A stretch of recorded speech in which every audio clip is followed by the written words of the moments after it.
प्रिय छात्रों, हिंदी के इस शिक्षण सत्र में आपका हार्दिक स्वागत है। आज हम काव्यखंड के अंतर्गत प्रथम पाठ के पद शीर्षक कविता का अध्ययन करेंगे। इसके रचयिता श्री कृष्ण की मुरली की मधुर तान को सुनाने वाले भक्तिकाल के कृष्ण भक्ति शाखा के प्रतिनिधि कवि सूरदास जी हैं। आपके पाठ्यक्रम में सम्मिलित पदों की संख्या 11 है, जो सूरदास के प्रसिद्ध महाकाव्य सूरसागर से लिया गया है। अध्ययन की इस कड़ी में आज हम छंद संख्या 1 एवं 2 के संदर्भ, व्याख्या और काव्य सौंदर्य के विषय में जानेंगे। तो आइए छंद संख्या 1 देखें। चरण कमल बंदौ हरि राई, जाकी कृपा पंगु गिर लंघय, अंधे को सब कछु दरसाई, बहिरव सुनय गूंग पुनि बोलय, रंक चलय सिर छत्र धराई, सूरदास स्वामी करुणामय, बार बार बंदौ तिहि पाई। संदर्भ: प्रस्तुत सुललित, सारगर्भित एवं मार्मिक काव्य पंक्तियां हमारी पाठ्य पुस्तक हिंदी के काव्यखंड के अंतर्गत पद शीर्षक से अवतरित हैं। इसके रचयिता श्री कृष्ण की मुरली की मधुर तान को सुनाने वाले भक्त कवि सूरदास जी हैं। प्रसंग: प्रस्तुत पंक्तियों में कवि ने अपने आराध्य के गुणों का गुणगान किया है और उनके चरणों की वंदना की है। व्याख्या से पहले कठिन शब्द देख लें। बंदो, वंदना करना। राई, राजा। पंगु, लंगड़ा। लंघय, लांघना। दर्शाई, दिखाई देना। बहिरव, बहरा व्यक्ति। गूंग, गूंगा। रंक, निर्धन, गरीब। बंदौ, वंदना करना। तिहि, उन। व्याख्या देखें। कृष्ण भक्त कवि सूरदास जी अपने आराध्य प्रभु श्री कृष्ण को संबोधित करते हुए कहते हैं, हे प्रभु, मैं आपके कमलवत चरणों की बार बार वंदना करता हूं। जिसकी कृपा से लंगड़ा व्यक्ति पर्वत को लांघ जाता है, अंधे को सब कुछ दिखाई देने लगता है, बहरा व्यक्ति पुनः सुनने लगता है, गूंगा पुनः बोलने लगता है और निर्धन व्यक्ति, अकिंचन व्यक्ति सिर पर राजा की तरह छत्र धारण करके चलता है, अर्थात राजा बन जाता है, समृद्ध हो जाता है।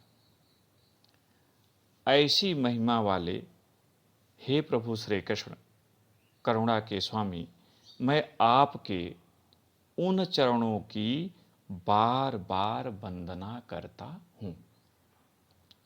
काव्य सौंदर्य देखें। काव्य सौंदर्य में कम से कम 5 पॉइंट आप परीक्षा में जरूर लिखें, जिससे आपको अच्छे अंक प्राप्त हो जाएं।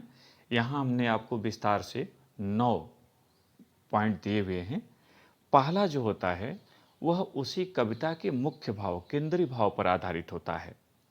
इस कविता के आधार पर यहाँ पहला है, यहाँ कवि का अपने आराध्य के प्रति पूर्ण समर्पण भाव व्यक्त हुआ है। दूसरा रस, भक्ति रस। तीसरा छंद, गेयपद। चौथा अलंकार, यहाँ अनुप्रास, पुनरुक्त प्रकाश एवं रूपक, ये तीनों अलंकार है। अनुप्रास तो हर जगह होता है, कोई बात नहीं। पुनरुक्त प्रकाश वहाँ होता है जहाँ कोई शब्द 2 बार आए किंतु अर्थ एक हो, जैसे यहाँ बार बार 2 बार आया है लेकिन अर्थ में कोई अंतर नहीं है, इसलिए यहाँ पुनरुक्त प्रकाश अलंकार भी है। भाषा, साहित्यिक ब्रज भाषा। शैली, मुक्तक शैली। गुण, प्रसाद गुण। शब्द शक्ति, अभिधा एवं लक्षणा। भाव साम्य, इस कविता के भाव पर आधारित किसी अन्य कवि की अथवा इसी कवि की किसी कविता की 1 या 2 पंक्ति। यहां आप देखें, कवि ने अन्यत्र भी कहा है, मेरव मन अनत कहाँ सुख पावे, जैसे उड़ी जहाज को पक्षी फिर जहाज पर आवे। काव्य सौंदर्य के जो ये घटक हैं, उनका क्या मतलब है, कैसे उन्हें ढूंढना चाहिए, इसके लिए आप व्याख्या के चरण इस नाम से मेरा एक वीडियो है, उसे देखिएगा। उसमें इन्हें विस्तार से बताया गया है। इस वीडियो के डिस्क्रिप्शन में भी उसकी लिंक आपको मिल जाएगी। अब चलें छंद संख्या 2 की ओर। अविगत गति कछु कहत न आवे, ज्यों गूंगे मीठे फल कौरस अंतर्गत ही भावे। परम स्वाद सब ही सुनिरंतर, अमित तोष उपजावे। मन बानी कौ अगम अगोचर, सो जाने जो पावे। रूप रेख गुण जाति जुगत बिनु, निरालंब कित धावे। सब विधि अगम विचारहि ताते, सूर सगुन पद गावे। यहाँ संदर्भ पूर्वत लिखेंगे आप, जैसे पहले में आपने लिखा है। प्रसंग: प्रस्तुत पंक्तियों में कवि ने निर्गुण ब्रह्म की आराधना को कठिन तथा सगुण ब्रह्म की आराधना को सरल एवं सुगम बताया है। कठिन शब्दों का अर्थ देखें। अविगत अज्ञात और निराकार ब्रह्म, गति माने दशा, स्थित। अंतर्गत हृदय के भीतर, हृदय में। परम स्वाद अलौकिक आनंद, ईश्वरीय आनंद। अमित अत्यधिक। तोष संतोष।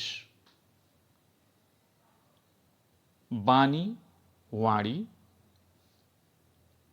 अगम जहां पहुंचना कठिन हो। अगोचर जो इंद्रियों की गति से परे हो, जिसे इंद्रियां देखने में समर्थ न हो। रेख आकृति। जुगत युक्ति। निरालंब आधार के बिना, बिना आधार के। धावे दौड़ना। ताते इसलिए। सगुण सगुण ब्रह्म, साकार ईश्वर का रूप। व्याख्या देखें। कृष्ण भक्त कवि सूरदास जी कहते हैं कि निर्गुण ब्रह्म की दशा के विषय में कुछ कहा नहीं जा सकता।